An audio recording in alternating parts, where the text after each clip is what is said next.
Everyone, नमस्ते, welcome back to my channel. और आज की वीडियो होने वाली है बहुत ज़्यादा इन्फॉर्मेटिव, इसलिए प्लीज़ रिक्वेस्ट है कि आप ये वीडियो पूरा एंड तक ज़रूर देखिएगा।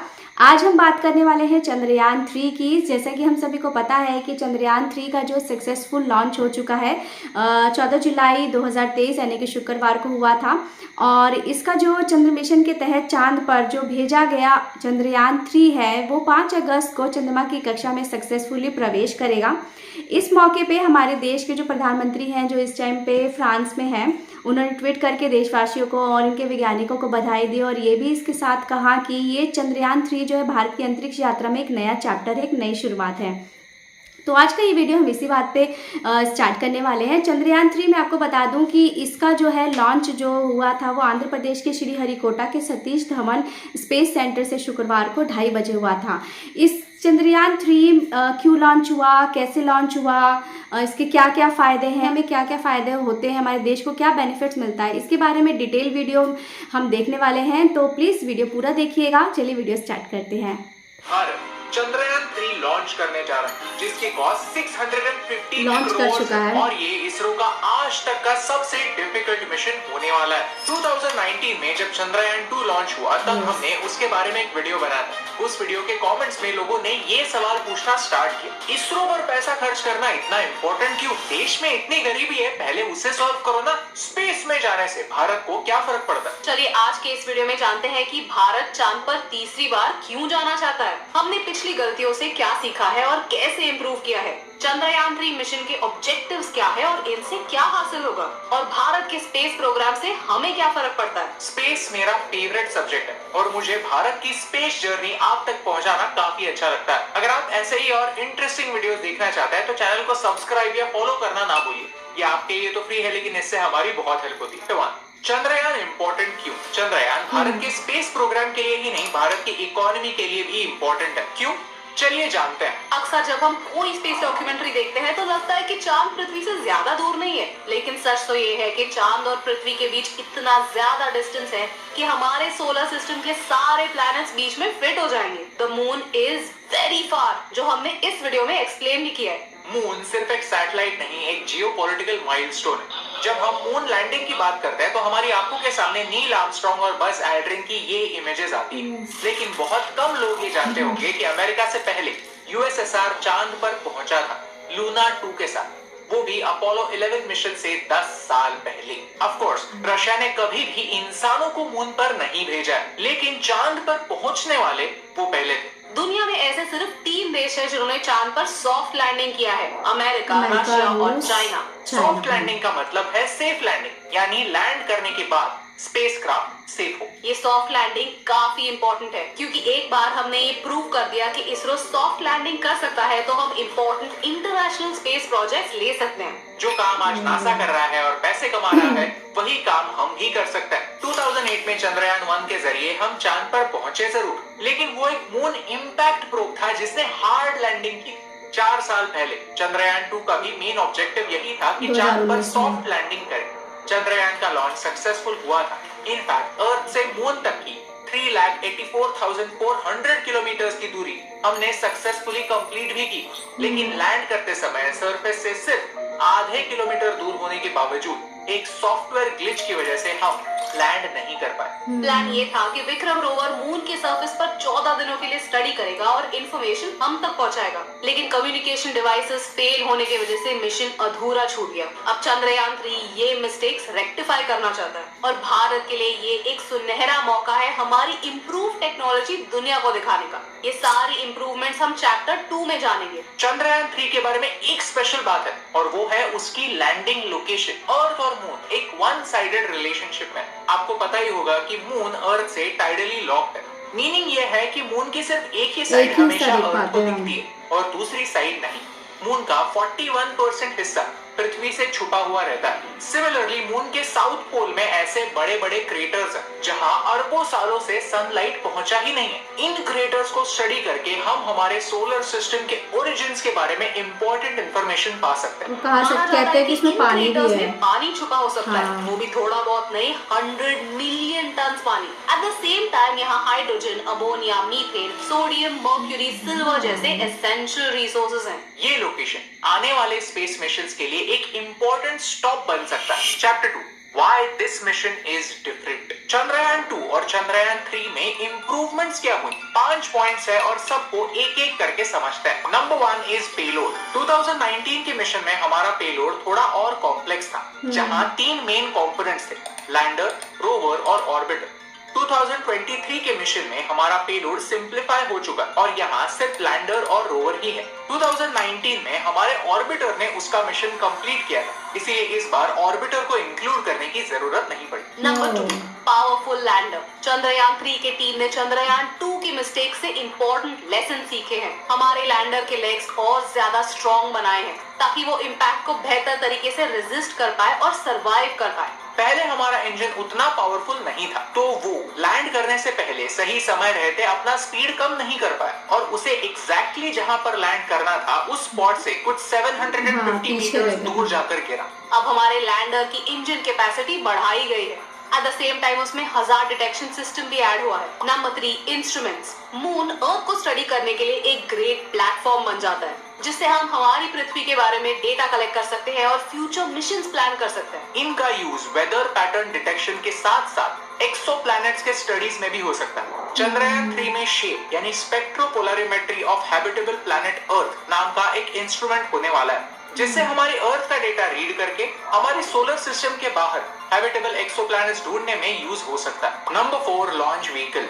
चंद्रयान 3 लॉन्च इंपॉर्टेंट एक और रीजन की वजह से है और वो है LVM-3 लॉन्च व्हीकल, जो हमारे पहले GSLV Mark II launch vehicle से 30% ज्यादा वजन कैरी करने की कैपेसिटी रखता है। आसान भाषा में एक्सप्लेन किया जाए तो इस लॉन्च व्हीकल की सक्सेस भी भारत के लिए इंपॉर्टेंट है, क्योंकि इससे हम हेवियर पेलोड्स अंतरिक्ष में भेज सकते हैं, ये हम दुनिया को प्रूव कर सकते हैं। Number 5 is cost. हमने चंद्रयान 2 कुछ 870 करोड़ में लॉन्च किया। वैसे देखा जाए तो ये कॉस्ट अवेंजर्स एंड गेम से भी 3 गुना कम है, लेकिन अब हम और एफिशिएंट बन चुके हैं और चंद्रयान 3 का टोटल बजट कुछ 615 करोड़ तक होने वाला है। ये हमारी बढ़ती हुई एफिशिएंसी का प्रूफ है। चैप्टर 3, इसरो पैसों की बर्बादी है क्या? जब भारत ने मंगलयान लॉन्च किया था तब न्यूयॉर्क टाइम्स ने ये कार्टून पब्लिश करके हमारा मजाक उड़ाया था। ऐसे कार्टून्स चाइना के बारे में क्यों नहीं बनते? क्या चाइना में गरीबी नहीं है? ऐसे कार्टून्स यूएई के बारे में क्यों नहीं बनते? क्या यूएई परफेक्ट है?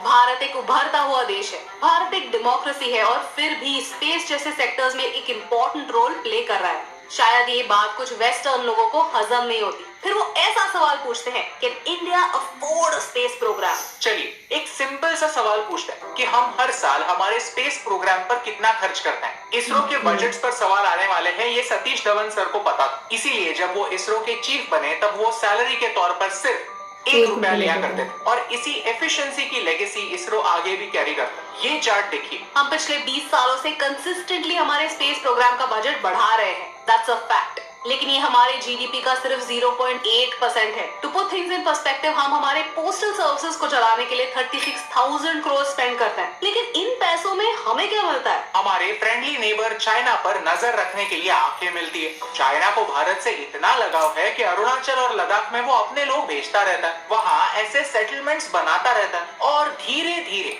अनियन स्लाइसिंग मेथड से भारत का छोटा छोटा हिस्सा चुराता रहता है। लेकिन इसकी जानकारी इसरो के सैटेलाइट्स हमारे सिक्योरिटी तक पहुंचाते हैं। 10 से ज्यादा सर्वेलेंस सैटेलाइट्स चाइना की नेवल एक्टिविटीज को ऑब्जर्व करते हैं। जब 2019 में फैनी साइक्लोन आया तब इसरो के सैटेलाइट्स ने ही हमें टाइम रहते हुए वार्निंग्स दी। इन्हीं सैटेलाइट्स की इंफॉर्मेशन की वजह से ओडिशा से 11.5 लाख लोगों को सेफली इवैक्यूएट किया गया।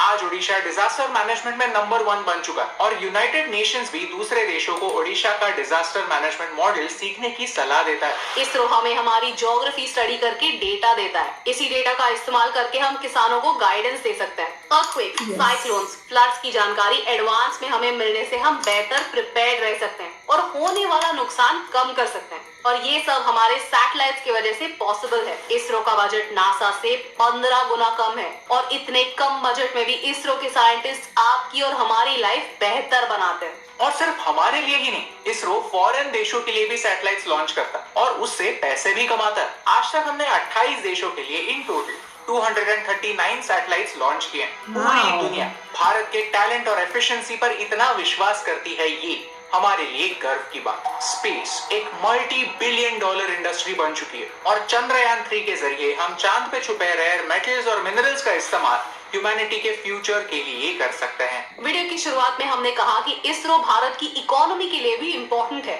हाल ही में भारत में स्पेस स्टार्टअप्स को एक बड़ा बूस्ट मिला है और इसरो कई स्पेस स्टार्टअप्स को एनकरेज और गाइड कर रहा है, क्योंकि सैटेलाइट लॉन्चिंग इंडस्ट्री आज एक $13 बिलियन की इंडस्ट्री बन चुकी है और आने वाले 5 सालों में ही $24 बिलियन की होने वाली है। अगर हम इस इंडस्ट्री का 20% भी कैप्चर कर पाए तो हम हर साल हमारे स्पेस बजट से 10 गुना पैसा भारत में ला सकते हैं। और ये बात विक्रम साराभाई जानते थे। He is known as the father of Indian space program। जब नेहरू जी ने विक्रम साराभाई से कहा कि भारत एक गरीब देश, हमारे पास कई सोशल प्रॉब्लम्स हैं, हम एक स्पेस प्रोग्राम अफोर्ड नहीं कर सकते, तो साराभाई ने उन्हें कहा कि हम एक गरीब देश हैं, हमारे पास कई सोशल प्रॉब्लम्स हैं, इसीलिए हमें एक स्पेस प्रोग्राम की जरूरत। ये विजन ही है जो आज इसरो को नई बुलंदियों तक पहुंचा रहा है। जहां बाकी के देश स्पेस का इस्तेमाल वेपनाइजेशन के लिए करते हैं, हम स्पेस का इस्तेमाल इंसानियत को बेहतर बनाने के लिए करते हैं। अगर आपको इस वीडियो से वैल्यू मिली, कुछ नया सीखने मिला, तो हमें फॉलो करना ना भूलें। आपका तो पता नहीं, लेकिन कभी भी मैं इसरो के किसी नए लॉन्च या फिर नए अचीवमेंट के बारे में सुनता हूँ तो बड़ा प्राउड फील करता हूं, क्योंकि हर सक्सेस के हीरोज हमारे ये साइंटिस्ट हैं। ये वो लोग नहीं जिन्हें नासा ने रिजेक्ट किया, ये वो लोग हैं जिन्होंने नासा को रिजेक्ट किया। ये वो लोग हैं जो जानते हैं कि भारत में ब्यूरोक्रेसी है, बाधाएं हैं, बजट कम और प्रॉब्लम्स कई ज्यादा। हम वही भारत देश हैं, लेकिन साथ ही साथ हम वही भारत देश हैं जिसके लिए स्काई एक लिमिट नहीं, एक सीढ़ी है, जिसके ऊपर चढ़कर हम आने वाला कल सुनहरा बना सकते हैं। और यही इंपॉर्टेंट बात आप तक पहुंचाने से मुझे फर्क पड़ता है। तो दोस्तों काफ़ी ज़्यादा डिटेल और इन्फॉर्मेशन वीडियोस थी। 2008 में चंद्रयान 1 जब लॉन्च हुआ था, वो पूरे वर्ल्ड में चौथा कंट्री थी हमारी इंडिया जिसने ऐसा किया था, और उससे हमें पानी में बर्फ़ की उपस्थिति का पता चला था। उसके बाद 2019 में चंद्रयान 2 लॉन्च किया गया, जिसका उद्देश्य था ऑर्बिटर, लैंडर और रोवर को चंद्रमा के कक्ष में भेजना।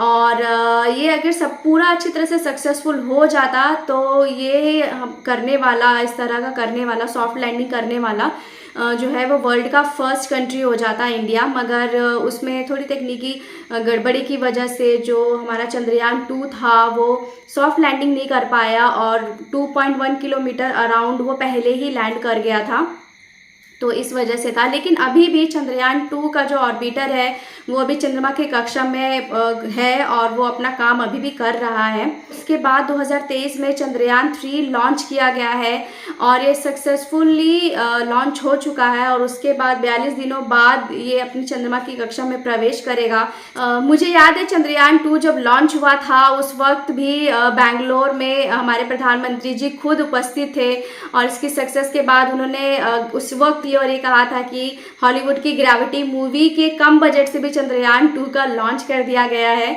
और फिर उसके बाद चंद्रयान 3 लॉन्च हुआ है, जिसका तकरीबन 600-650 करोड़ बजट है, जो कि आदि पुरुष मूवी के बराबर है। चंद्रयान 3 को हमने लॉन्च कर दिया है। तो हमारे जो इसरो के जो प्रमुख है सोमनाथ जी, उन्होंने कहा है कि चंद्रयान 3 ने चांद की कक्षा में अपनी यात्रा शुरू कर दी है।